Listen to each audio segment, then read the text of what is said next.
Looking at a nice piece of water, and it's got sort of a cut bank on it and a nice heavy riffle coming down or a good run. I look at that water and concentrate on it this time of year, especially with a hopper. That first 6 inches to 12 inches from the bank, it's almost like it moves slower than midstream, and it does move slower. So I try to get that fly in there so it moves at the rate of speed that water moves at, not the rate of speed of the fast-moving stream. And those fish are holding in there. Plus the fact that that's a window. And if they're in that water for cover, and they can look right up and see that fly, and up they go. Look, whoop, there he is. Oh boy, that's a little one. Let's let him go right away. Yeah, make sure that we're not hurt. Notice the par marks on this fish. Little par marks. That's a wild little fish. There he goes. Little rainbow. Nice. Yeah. Nice. One of the biggest mistakes I found over the years of guiding people with dry fly fishing is that we'll be wading a section of river or even floating, and someone will spot a fish, or I spot a fish and put a client on it. There's a fish. Right away, he wants to cast to that fish. My rule is don't cast. Think about it.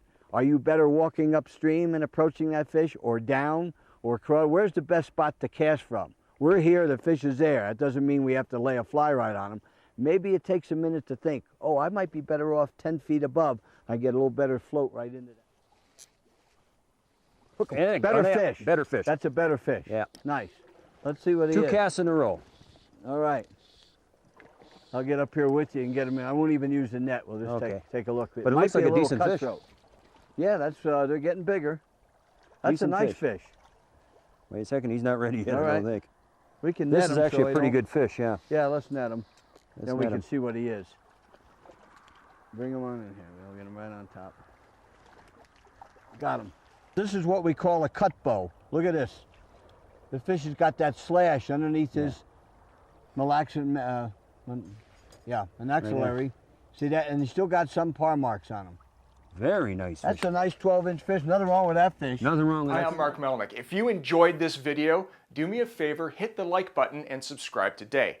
Now, we're putting up brand new videos all the time, so if you want to be notified when a new one goes up, click that bell icon and it'll come to you as soon as it's uploaded.